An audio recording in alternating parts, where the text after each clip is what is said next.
নমস্কার। আশা করি আপনারা সবাই ভালো আছেন। সবাইকে অনেক অনেক আন্তরিক ভালোবাসা জানিয়ে আজ শোনাব বঙ্কিমচন্দ্র চট্টোপাধ্যায়ের সেই মর্মস্পর্শী উপন্যাস রজনী। উপন্যাসটি আপনারা ধারাবাহিকভাবে শুনছেন, আর গল্প পাঠে আপনাদের সঙ্গে আমি পবিত্র। তাহলে চলুন শোনা যাক আজকের গল্প রজনী, ষষ্ঠ পরিচ্ছেদ। আমার বিবাহের দিন অতি নিকট হইল, আর একটি দিন মাত্র বিলম্ব আছে। উপায় নাই, নিষ্কৃতি নাই। যেন চারিদিক হইতে উচ্ছ্বসিত বাড়ি রাশি গর্জিয়া আসিতেছে, আমি নিশ্চিত ডুবিব।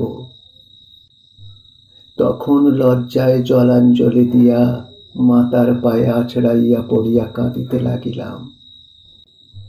জোর হাত করিয়া বলিলাম, মা গো, আমায় বিবাহ দিও না, আমি আইবুড়ো থাকিব। মা বিস্মিত হইয়া জিজ্ঞাসা করিলেন, কেন? তাহার উত্তর দিতে পারিলাম না, কেবল জোড়ো হাত করিতে লাগিলাম, কাঁদিতে লাগিলাম। মাতা বিরক্ত হইলেন, রাগিয়া উঠিলেন, গালি দিলেন। শেষে পিতাকে বলিয়া দিলেন। পিতাও গালি দিয়া মারিতে আসিলেন। আমি আর কিছুই বলিতে পারিলাম না। বুঝিলাম উপায় নাই, নিষ্কৃতি নাই, আমি ডুবিলাম। সেই দিন বৈকালে গৃহে আমি কেবল একা ছিলাম। পিতা বিবাহের খরচ সংগ্রহে গিয়াছিলেন, মাতা দ্রব্য সামগ্রী কিনিতে গিয়াছিলেন। এসব যে সময়ে হয়, সে সময়ে আমি দ্বার দিয়া থাকিতাম, আর না হয় বামাচরণ আমার কাছে বসিয়া থাকিত। বামাচরণ এদিনও বসিয়াছিল। হঠাৎ দেখিলাম একজনকে দ্বার ঠেলিয়া গৃহ মধ্যে প্রবেশ করিল। তবে চেনা পায়ের শব্দ নহে। আমি জিজ্ঞাসা করিলাম, কে গা? উত্তর হইল, তোমার জম। কথাটা কোপযুক্ত বটে, কিন্তু স্বর স্ত্রীলোকের।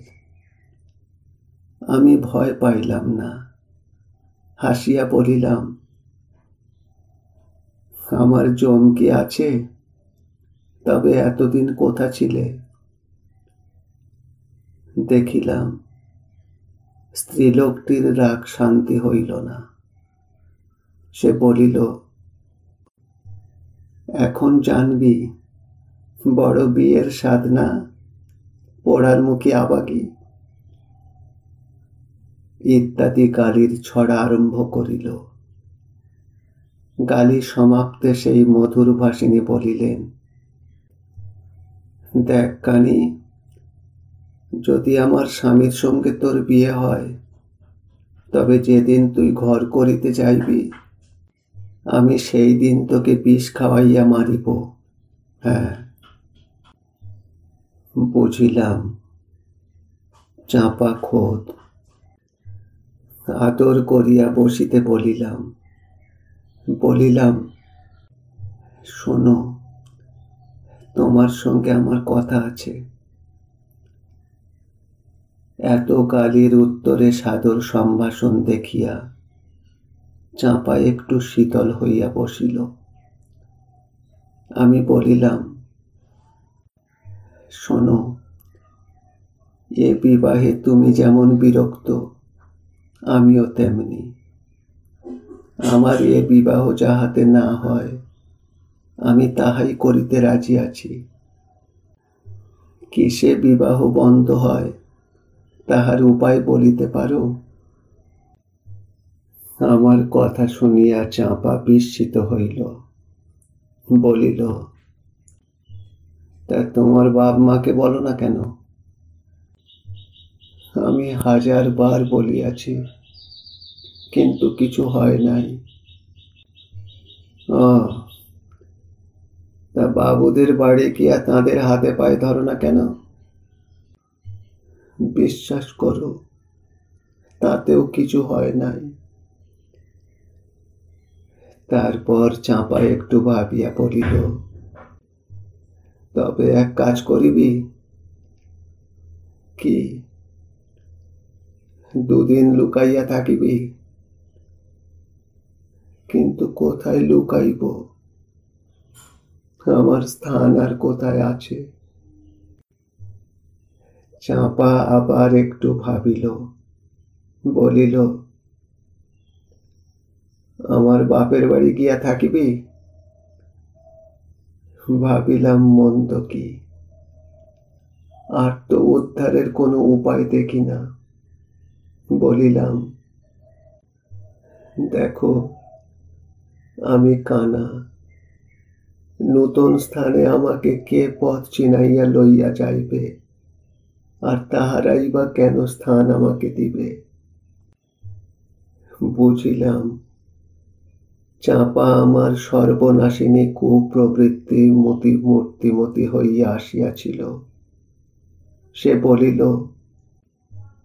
সে তোর ভাবিতে হইবে না, সেসব বন্দোবস্ত আমি করিব।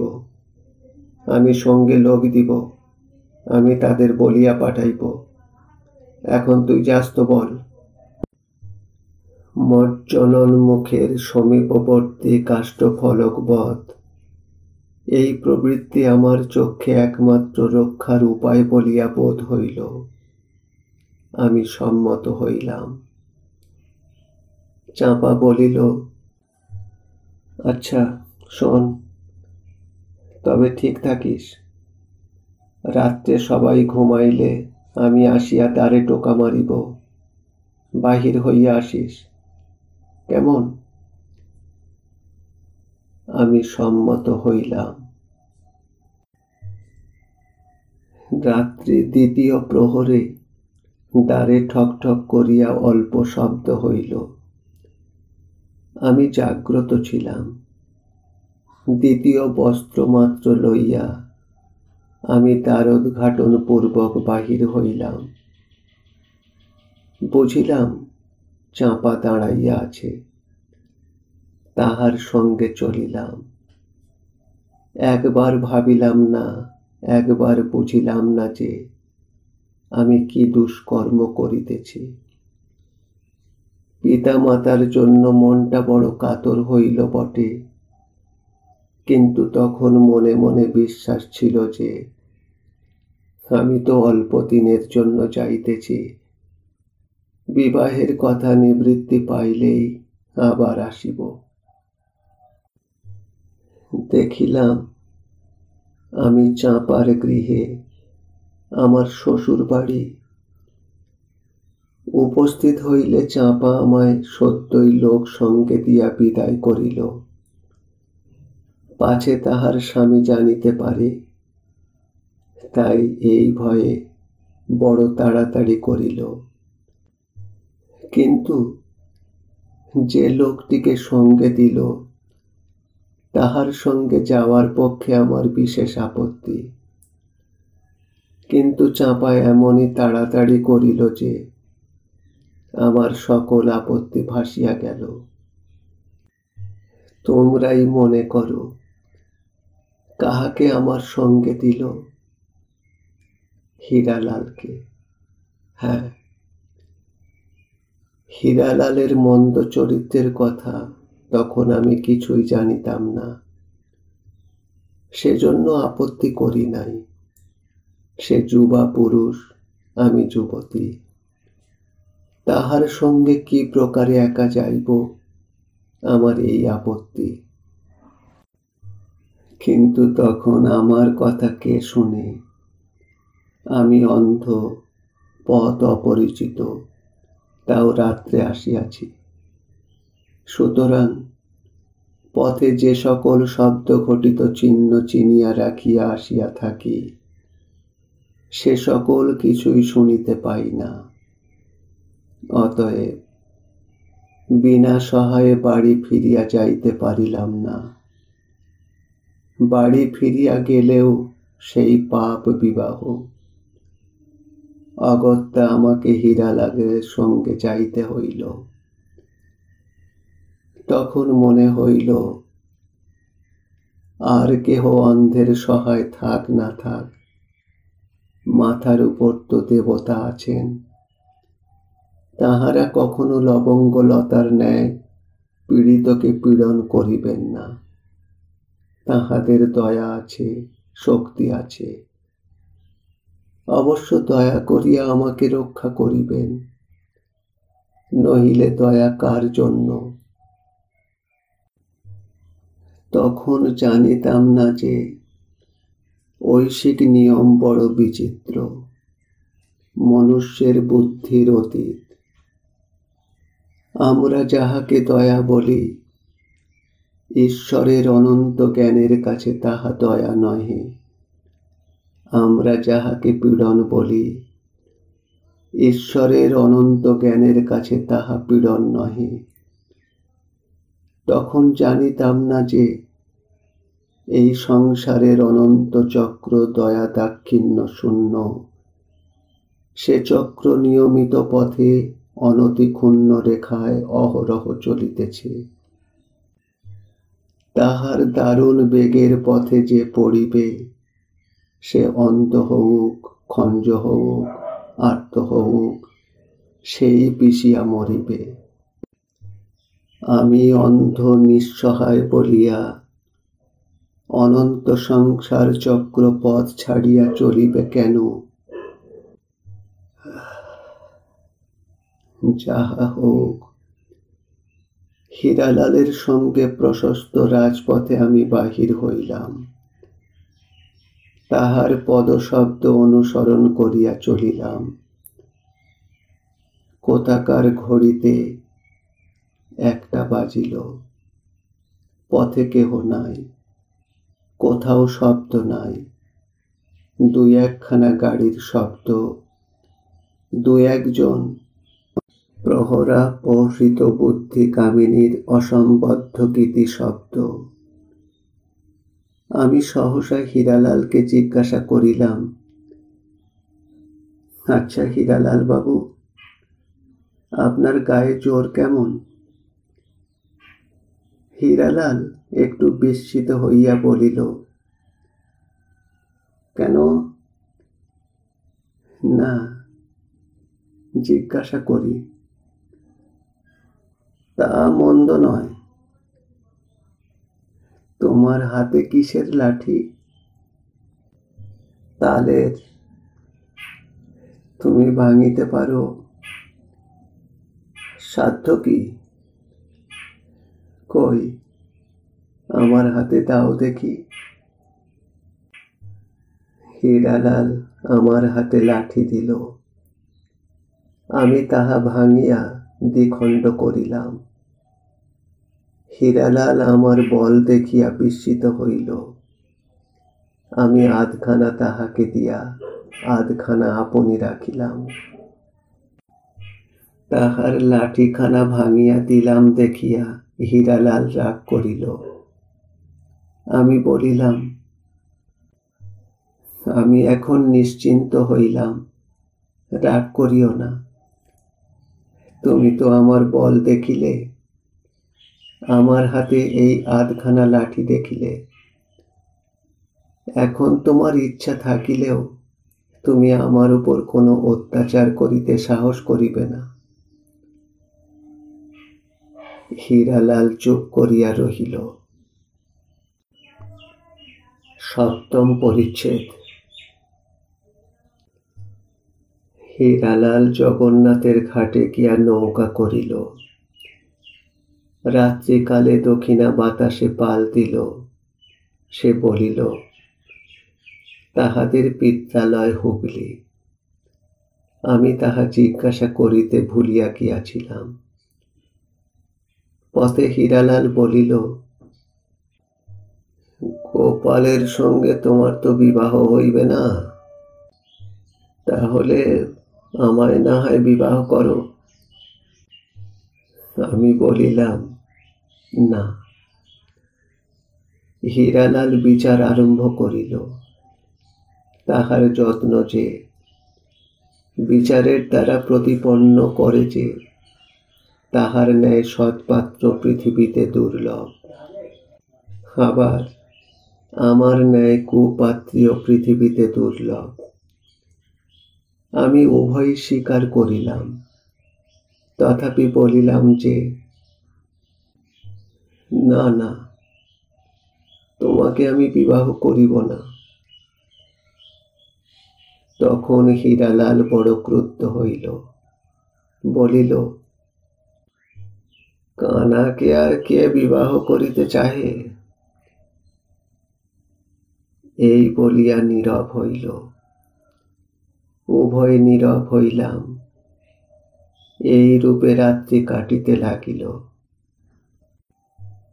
তাহার পরে শেষ রাত্রে হীরালাল অকস্মাৎ মাঝিদিগকে বলিল,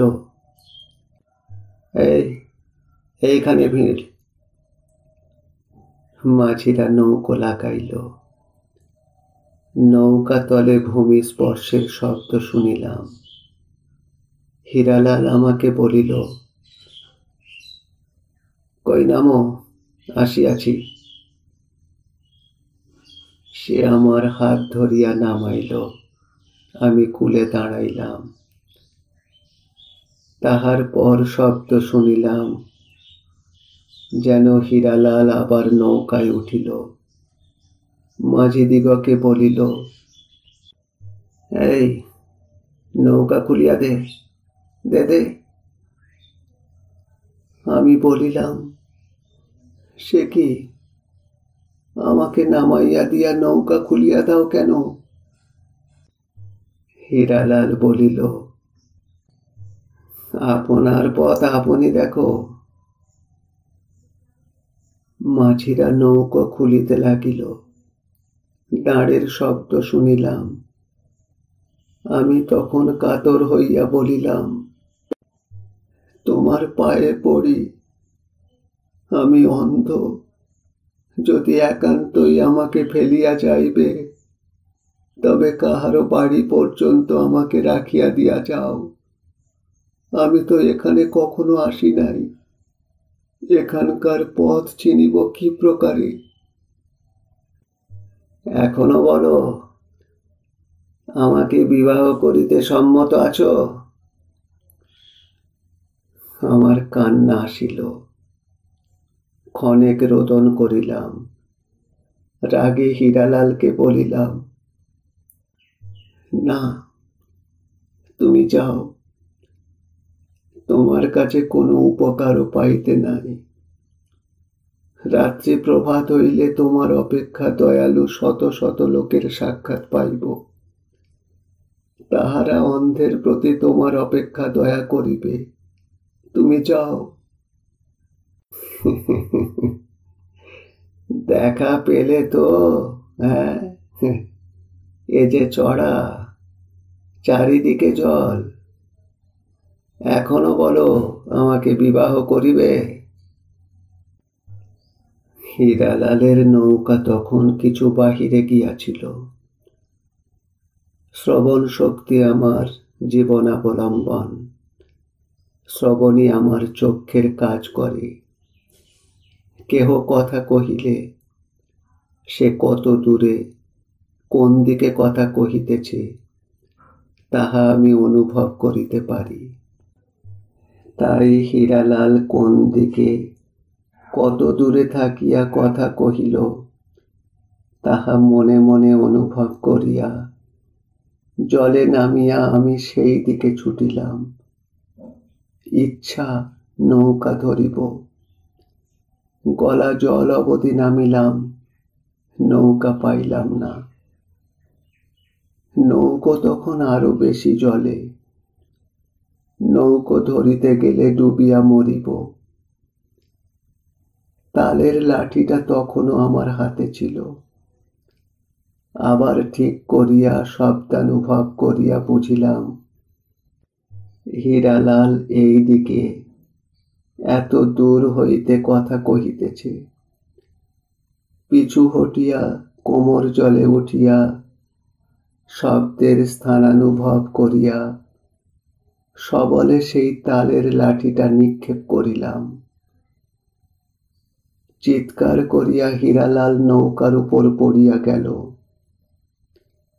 তারপর খুন হইয়াছে, খুন হইয়াছে বলিয়া মাঝিরা নৌকা খুলিয়া দিল। বাস্তবিক সেই পাপিষ্ট খুন হয় নাই। তখনই তাহার মধুর কণ্ঠ শুনিতে পাইলাম। নৌকা বাহিয়া চলিল। সে উচ্চ স্বরে আমাকে গালি দিতে দিতে চলিল। অতি কদর্য অশ্রাব্য ভাষায় পবিত্রা গঙ্গা কলুষিত করিতে করিতে চলিল। আমি স্পষ্ট শুনিতে পাইলাম যে সে আমাকে শাসাইতে লাগিল যে আবার খবরের কাগজ করিয়া নাকি আমার নামে আর্টিকেল লিখিবে। অষ্টম পরিচ্ছেদ। সেই জনহীনা রাত্রিতে আমি একা অন্ধ যুবতী দ্বীপে দাঁড়াইয়া গঙ্গার কলকল জল কল্লোল শুনিতে লাগিলাম। হায় রে মানুষের জীবন, কি অসার তুই! কেন আসিস, কেন থাকিস, কেন যাস? এ দুঃখময় জীবন কেন? ভাবিলে জ্ঞান থাকে না। শচীন্দ্রবাবু একদিন তাহার মাতাকে বুঝাইতেছিলেন সকলই নিয়মাধীন। মানুষের এই জীবন কি কেবল সেই নিয়মের ফল? যে নিয়মে ফুল ফোটে, চাঁদ ওঠে, মেঘ ছোটে, যে নিয়মে জল বুদবুদ ভাসে, হাসে, মিলায়, যে নিয়মে ধুলা ওড়ে, তৃণ পড়ে, পাতা খসে, সেই নিয়মেই কি এই সুখ দুঃখময় মনুষ্য জীবন আবদ্ধ, সম্পূর্ণ বিলীন হয়? যে নিয়মের অধীন হইয়া ওই নদী গর্ভস্থ কুম্ভীর শিকারের সন্ধান করিতেছে, যে নিয়মের অধীন হইয়া এই চরে ক্ষুদ্র কীট সকল অন্য কীটের সন্ধান করিয়া বেড়াইতেছে, আর সেই নিয়মের অধীন হইয়া আজ আমি শচীন্দ্রের জন্য প্রাণ ত্যাগ করিতে বসিয়াছি। ধিক, ধিক প্রাণ ত্যাগে, ধিক প্রণয়ে, ধিক মনুষ্য জীবনে। আমি কেন এই গঙ্গা জলে ইহা পরিত্যাগ করি না? জীবন অসার। সুখ নাই বলিয়া অসার তাহা নহে। শিমুল গাছে তো শিমুল ফুলি ফুটিবে, তাহাই বলিয়া তাহাকে অসার বলিব না। দুঃখময় জীবনে দুঃখ আছে বলিয়া তাহাকে অসার বলিব না। কিন্তু অসার বলি শুধু এই জন্য যে দুঃখই দুঃখের পরিণাম, তাহার পর আর কিছু নাই। আমার মর্মের দুঃখ আমি একা ভোগ করিলাম, আর কেহ জানিল না, আর কেহ বুঝিল না। দুঃখ প্রকাশের ভাষা নাই বলিয়া তাহা বলিতে পারিলাম না, শ্রোতা নাই বলিয়া শুনাইতে পারিলাম না, সহৃদয় বোদ্ধা নাই বলিয়া তাহা বুঝাইতে পারিলাম না। একটি শিমুল বৃক্ষ হইতে সহস্র শিমুল বৃক্ষ হইতে পারিবে, কিন্তু তোমার দুঃখে আর কয়জনের দুঃখ হইবে। পরের অন্তঃকরণ মধ্যে পরে প্রবেশ করিতে পারে এমন কয়জন এর পৃথিবীতে জন্মিয়াছে। পৃথিবীতে কে এমন জন্মিয়াছে যে অন্ধ পুষ্প নারীর দুঃখ বুঝিবে? কে এমন জন্মিয়াছে যে এ ক্ষুদ্র হৃদয়ে প্রতি কথায়, প্রতি শব্দে, প্রতি বর্ণে কত সুখ দুঃখের তরঙ্গ উঠে তাহা বুঝিতে পারে? আর সুখ দুঃখ, হ্যাঁ, সুখও আছে। যখন চৈত্র মাসে ফুলের বোঝার সঙ্গে সঙ্গে মৌমাছি ছুটিয়া আমাদের গৃহ মধ্যে প্রবেশ করিত, তখন সে শব্দের সঙ্গে আমার সে সুখ উচ্ছলিত। তাহা কে বুঝিত? যখন গীতি ব্যবসায়িনীর অট্টালিকা হইতে বাদ্যনিকগণ সান্ধ্য সমীরণে কর্ণে আসিত, তখন আমার সুখ কে বুঝিয়াছে? যখন বামাচরণের আদো আদো কথা ফুটিয়াছিল, জল বলিতে ত বলিত, কাপড় বলিতে খাবো বলিত, রজনী বলিতে জুঞ্জি বলিত, তখন আমার মনে কত সুখ উচ্ছলিত তাহা কে বুঝিয়াছিল? আমার দুঃখই বা কে বুঝিবে? অন্ধের রূপোন্মাদ কে বুঝিবে? না দেখায় যে দুঃখ তাহা কে বুঝিবে? তবে বুঝিলেও বুঝিতে পারে, কিন্তু দুঃখ যে কখন প্রকাশ করিতে পারিলাম না, এ দুঃখ কে বুঝিবে? পৃথিবীতে যে দুঃখের ভাষা নাই, এ দুঃখ কে বুঝিবে? ছোট মুখে বড় কথা তোমরা ভালোবাসো না। ছোট ভাষায় বড় দুঃখ কি প্রকাশ করা যায়? এমনই দুঃখ যে আমার যে কি দুঃখ তাহাতে হৃদয় ধ্বংস হইলেও সকলটা আপনি মনে ভাবিয়া আনিতে পারি না। মনুষ্য ভাষাতে তেমন কথা নাই, মনুষ্যের তেমন চিন্তা শক্তি নাই। দুঃখ ভোগ করি বটে, কিন্তু দুঃখটা বুঝিয়া উঠিতে পারি না। আমার কি দুঃখ কি তাহা জানি না, কিন্তু হৃদয় ফাটিয়া যাইতেছে। সর্বদা দেখিতে পাইবে যে তোমার দেহ শীর্ণ হইতেছে, বল অপহৃত হইতেছে, কিন্তু তোমার শারীরিক রোগ কি তাহা জানিতে পারিতেছ না। তেমনি অনেক সময় দেখিবে যে দুঃখে তোমার বক্ষ বিদীর্ণ হইতেছে, প্রাণ বাহির করিয়া দিয়া শূন্য মার্গে পাঠাইতে ইচ্ছা করিতেছে, কিন্তু দুঃখটা কি তাহা আপনি বুঝিতে পারিতেছ না। আপনি যখন বুঝিতে পারিতেছ না, তখন পরে বুঝিবে কি? ইহা কি সামান্য দুঃখ? আমি সাধ করিয়া বলি জীবন অসার, কিন্তু যে জীবন এমন দুঃখময়, তাহার রক্ষার জন্য এত ভয় পাইতেছিলাম কেন? কেন আমি ইহা ত্যাগ করি না?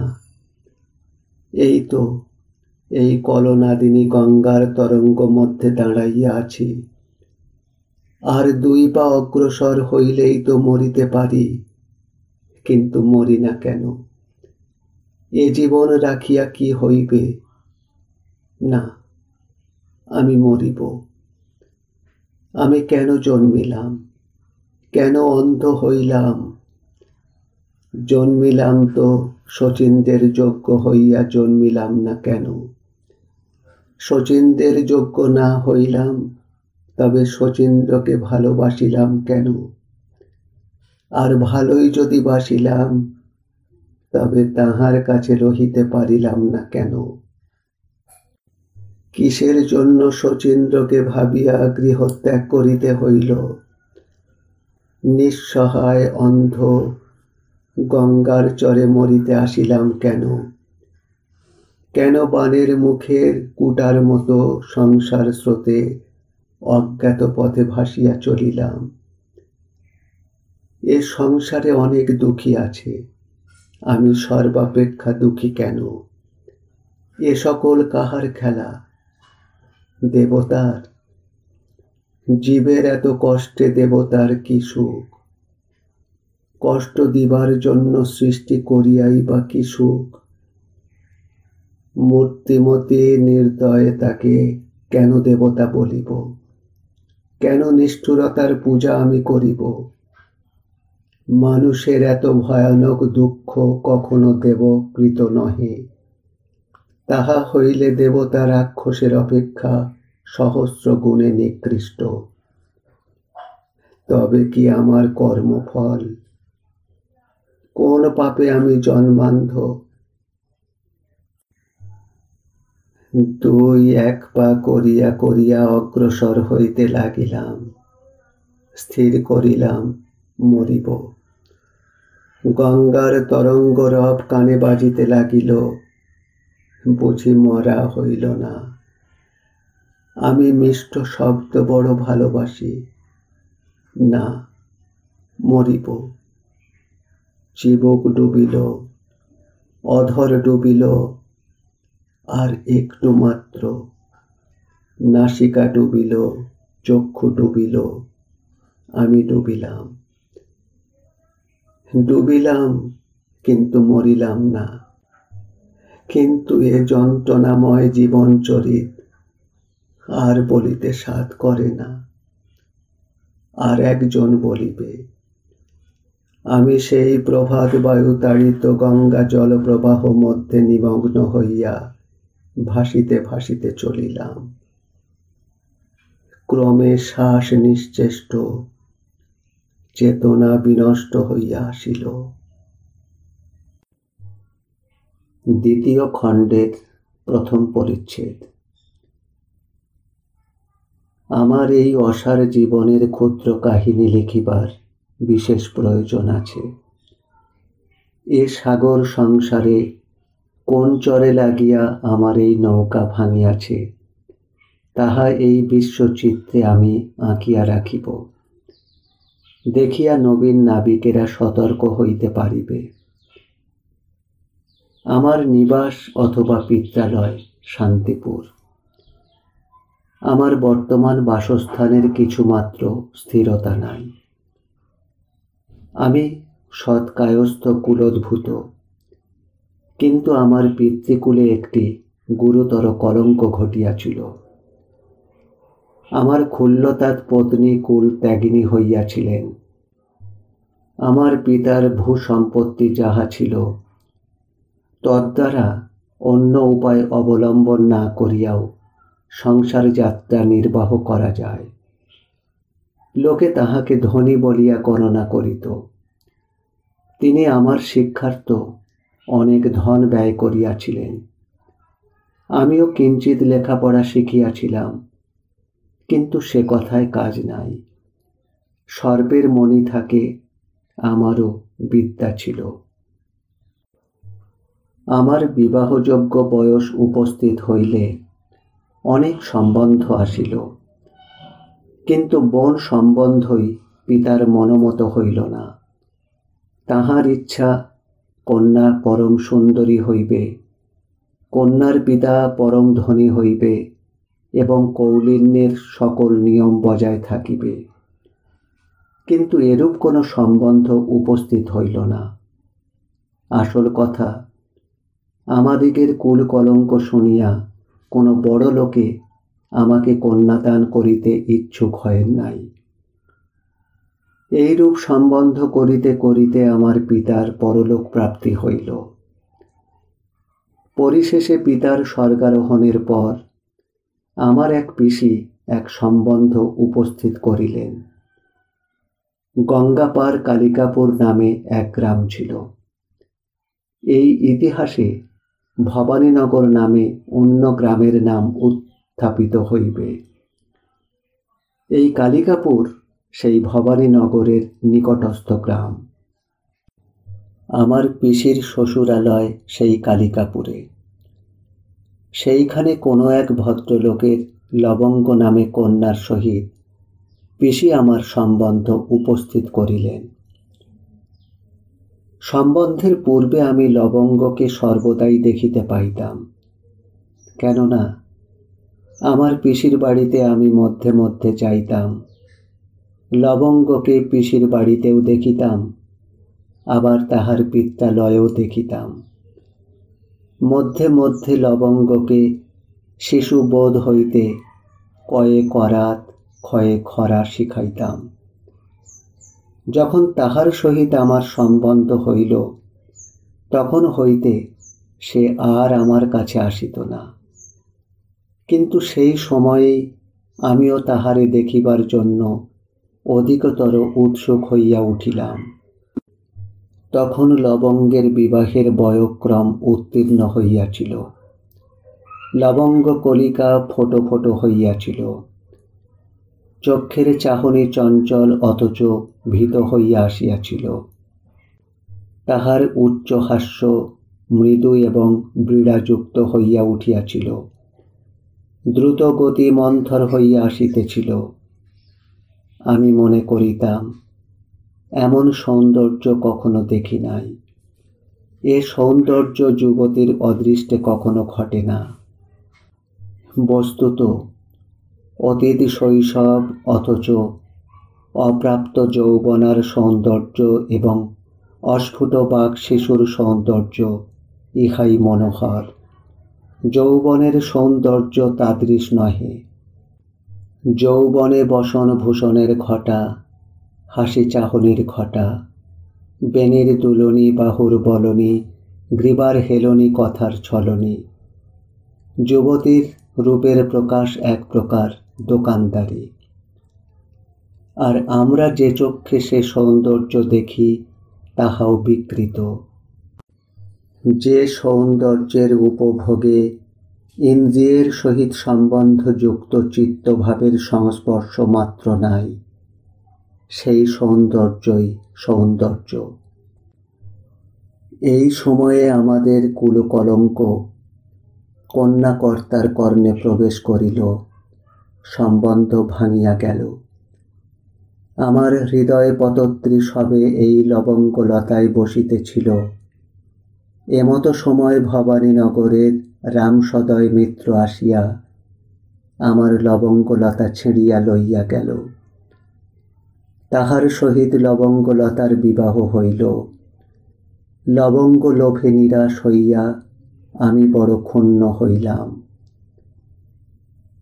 ইহার কয়েক বৎসর পরে এমন একটি ঘটনা ঘটিল যে তাহা আমি বলিতে পারিতেছি না। তবে পশ্চাৎ বলিব কিনা তাহাও স্থির করিতে পারিতেছি না। সেই অবধি আমি গৃহত্যাগ করিলাম। সেই পর্যন্ত নানা দেশে ভ্রমণ করিয়াই বেড়াই, কোথাও স্থায়ী হইতে পারি না। কোথাও স্থায়ী হই নাই, কিন্তু মনে করিলেই স্থায়ী হইতে পারিতাম। মনে করিলে কুলীন ব্রাহ্মণের অপেক্ষা অধিক বিবাহ করিতে পারিতাম। কেননা আমার তো সব ছিল, ধন সম্পদ, বয়স, বিদ্যা, বাহুবল, কিছুরই তো অভাব ছিল না। অদৃষ্ট দোষে একদিনের দুর্বুদ্ধি দোষে সকল ত্যাগ করিয়া আমি এই সুখময় গৃহ, এই উদ্যান তুল্য পুষ্পময় সংসার ত্যাগ করিয়া ব্যক্তা তাড়িত পতঙ্গের মতো দেশে দেশে বেড়াইলাম। আমি মনে করিলে আমার সেই জন্মভূমিতে রম্য গৃহ রম্য শয্যায় সাজাইয়া, রঙ্গের পবনে সুখের নিশান উড়াইয়া দিয়া হাসির বাণে দুঃখ রাক্ষসকে বধ করিতে পারিতাম। কিন্তু না, এখন তাই ভাবি, কেন করিলাম না। সুখ দুঃখের বিধান পরের হাতে, কিন্তু মন তো আমার। তরঙ্গে নৌকা ডুবিল বলিয়া কেন ডুবিয়া রহিলাম। সাঁতার দিয়া তো কুল পাওয়া যায়। আর দুঃখ, দুঃখ আবার কি? মনের অবস্থা সে তো নিজের আয়ত্ত। সুখ দুঃখ পরের হাত না আমার নিজের হাত। পর কেবল বহির জগতের কর্তা, আর অন্তর জগতে আমি তো একাই কর্তা। আমার রাজ্য লইয়া আমি সুখী হইতে পারি না কেন? এই যে জড় জগৎ জগৎ, অন্তর জগৎ কি জগৎ নয়? আপনার মন লইয়া কি থাকা যায় না? তোমার বাহ্য জগতে কয়টি সামগ্রী আছে, আমার অন্তরে কি বা নাই? আমার অন্তরে যাহা আছে তাহা তোমার বাহ্য জগৎ দেখাইবে সাধ্য কি? যে কুসুম এ মৃত্তিকায় ফুটে, যে বায়ু এ আকাশে বয়, যে চাঁদ এ গগনে ওঠে, যে সাগর এ অন্ধকারে আপনি মাতে, তোমার বাহ্য জগতে তেমন কোথায়? তবে কেন, কেন সেই নিশীথকালে সুষুপ্তা সুন্দরীর সৌন্দর্য প্রভা দূর হোক? একদিন নিশীথকালে এই অসীম পৃথিবী সহসা আমার চক্ষে শুষ্ক বদরীর মতো ক্ষুদ্র হইয়া গেল। আমি লুকাইবার স্থান পাইলাম না, দেশে দেশে ফিরিলাম। দ্বিতীয় পরিচ্ছেদ। কালের শীতল প্রলেপে সেই হৃদয় ক্ষত ক্রমে পুড়িয়া উঠিতে লাগিল। কাশীধামে গোবিন্দকান্ত দত্ত নামে কোনো সচ্চরিত্র অতি প্রাচীন সম্ভ্রান্ত ব্যক্তির সহিত আমার আলাপ হইল। ইনি বহুকাল হইতে কাশীবাস করিয়া আছেন। একদা তাহার সহিত কথোপকথনকালে পুলিশের অত্যাচারের কথা প্রসঙ্গক্রমে উত্থাপিত হইল। অনেকে পুলিশের অত্যাচার ঘটিত অনেকগুলি গল্প বলিলেন। দুই একটা বা সত্য, দুই একটা ব্যক্তিদিগের কপল কল্পিত। গোবিন্দকান্তবাবু একটি গল্প বলিলেন। তাহার সারমর্ম এই: আমাদিগের গ্রামে হরে কৃষ্ণ দাস নামে এক ঘর দরিদ্র কায়স্থ ছিল। তাহার একটি কন্যা ভিন্ন অন্য সন্তান ছিল না। তাহার গৃহিণীর মৃত্যু হইল এবং সে নিজেও রুগ্ন। এজন্য সে তাহার কন্যাটিকে আপন শ্যালীপতিকে প্রতিপালন করিতে দিয়াছিল। তাহার কন্যাটির কতকগুলি স্বর্ণালঙ্কার ছিল, তবে লোভবশত তাহা সে শ্যালীপতিকে দেয় নাই। কিন্তু যখন মৃত্যু উপস্থিত দেখিল, তখন সেই অলঙ্কারগুলি আমাকে ডাকিয়া আমার কাছে রাখিল আর বলিল,